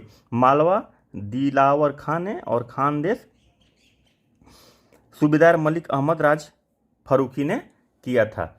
उसके बाद आ जाता है विजयनगर हरिहर बुक्का ने किया था। बहमानी राज अलाउद्दीन अहमद शाह ने किया था। तो इसमें से एक सवाल पूछता है, जो बिहार का जो सवाल रहता है 30 से 35 सवाल, इन सब चीज़ों में से भी एक आध सवाल रहता है, वो याद रखने का। उसके बाद आ जाता है आपका जो इम्पोर्टेंट पार्ट है, उसके बाद ये आपका भारतीय स्वतंत्रता संग्राम में बिहार का रोल आ जाएगा। इसके बाद इसमें पूरा का पूरा प्राचीन इतिहास यहाँ पे ख़त्म होने वाला है। तो इसमें आ जाता है प्रमुख भारतीय शासक वंश और उपाधि। प्रमुख भारतीय शासक वंश तथा इसका जो इन्होंने किला वाला बनवाया था उसका इसमें डिटेल है। निर्माण करता इसमें कौन थे, तो आगरा का किला आगरा में अकबर ने बनवाया था। उसके बाद आगरा का किला जो है अकबर ने बनवाया था। उसके बाद जहांगीर महल आगरा में है, ठीक है, अकबर ने बनवाया था। फतेहपुर सीकरी आगरा में है, अकबर ने बनवाया था। अकबर का मकबरा सिकंदरा में है, जहांगीर ने बनवाया था। अतमदहोला आगरा में है, नूरजहां ने बनवाया था। रामबाग आगरा में है, बाबर ने बनवाया था। ठीक है, रामबाग और बाबर ये कन्फ्यूजिंग हो सकता है, याद रखेंगे, रामबाग बाबर ने बनवाया था। खास महल आगरा में है, शाहजहां ने बनवाया था। शाहजहां के ये शीशा महल, खास महल, दीवाने खास, जामा मस्जिद, चीनी का रोजा, ताज महल, मोती मस्जिद, ये सारा का सारा आगरा में और सारा का सारा ये शाहजहां ने बनवाया था। उसके बाद आ जाता है आपका क्या, अकबर का किला इलाहाबाद उत्तर प्रदेश अकबर ने बनवाया था। उसके बाद आनंद भवन इलाहाबाद उत्तर प्रदेश मोतीलाल नेहरू ने बनवाया था। आनंद भवन ये भी पूछता है। लाल किला दिल्ली वाला शाहजहां ने बनवाया था। मोती मस्जिद दिल्ली औरंगजेब ने बनवाया था। जामा मस्जिद दिल्ली शाहजहां ने बनवाया था। फिरोज शाह कोटला दिल्ली शेरशाह सूरी ने बनवाया था। उसके बाद हुमायूं का मकबरा हुमायूं का बेगम ने बनाया था। तुगलकाबाद दिल्ली गयासुद्दीन तुगलक ने बनवाया था। जंतर मंतर दिल्ली राजा सवाई मान सिंह ने बनवाया था। ठीक है, उसके बाद आपका आ जाता है राष्ट्रपति भवन दिल्ली ब्रिटिश सरकार ने बनवाई थी। उसके बाद खिड़की मस्जिद दिल्ली मोहम्मद तुगलक ने बनवाया था। स्वर्ण मंदिर दिल्ली राजा रंजीत सिंह ने बनवाया था। और शालीमार जम्मू कश्मीर जो जहांगीर ने बनवाया था। जगन्नाथ मंदिर पुरी नागदेव ने बनवाया था। उसके बाद कोणार्क मंदिर पुरी नरसिंहदेव प्रथम ने बनवाया था 13वीं सदी में। अच्छा, इधर ईयर भी याद रखा, ईयर भी देख लीजिएगा, याद रखिएगा ईयर में किस साल में ये बना था। William fort Kolkata Lord Clive ने बनवाया था, और ये इधर भी ईयर भी दिया हुआ है। उसके बाद बेलूर मठ कोलकाता विवेकानंद ने बनवाया था। शांति निकेतन पश्चिम बंगाल रविंद्रनाथ टैगोर ने बनवाया था। और पत्थर की मस्जिद, शेर शाही मस्जिद और गोलघर, ये पटना में है तीनों, और इसमें पत्थर की मस्जिद बनवाया था परवेज़ ने। शेर शाही मस्जिद शेर शाह ने बनवाया था, और गोलघर ब्रिटिश सरकार ने बनवाई थी 1786 ईस्वी में, अनाज का स्टोर करने के लिए। जो क्या बोलते हैं कि अकाल पड़ा था, तो अकाल से निपटने के लिए ये किया गया था, अकाल के बाद किया गया था। उसके बाद आ जाता है कुछ और पार्ट बच गया है इसमें। जंतर मंतर जयपुर में है, और सवाई जय सिंह ने बनवाया था। हवा महल जयपुर में महाराजा प्रताप सिंह ने बनवाया था। पिछौरागढ़ उदयपुर में है, एक बंजारा ने बनवाया था। दिलबारा और जैन मंदिर अब्बू राजस्थान में जो है बिमल शाह ने बनवाया था। सुख निवास बूंदी में है, राजस्थान जो है राजा बिशन सिंह ने बनाया था 1773 ईस्वी में। रानी की बाड़ी बूंदी में है, राजस्थान रानी नाथवती ने बनवाई थी 1700 ईस्वी में। भरतपुर का किला भरतपुर राजस्थान में है, राजा सूरजमल ने बनवाया था 1732 से 1802। जूनागढ़ का किला बीकानेर में है, राजा जय सिंह ने बनवाया था। उसके बाद खजुराहो का मंदिर छतरपुर मध्य प्रदेश में चंदेलों ने बनवाया था। उसके बाद गोलकुंडा का किला हैदराबाद में है, कुतुब शाही ने बनवाया था। कांचीपुरम की मंदिर तमिलनाडु में है, पल्लव का राजा बनवाया था। उसके बाद साबरमती आश्रम मोहम्मदाबाद में महात्मा गांधी ने बनवाया था। बीबी का मकबरा औरंगाबाद में औरंगजेब ने बनवाया था। गेटवे ऑफ इंडिया मुंबई में है, ब्रिटिश सरकार ने बनवाई थी।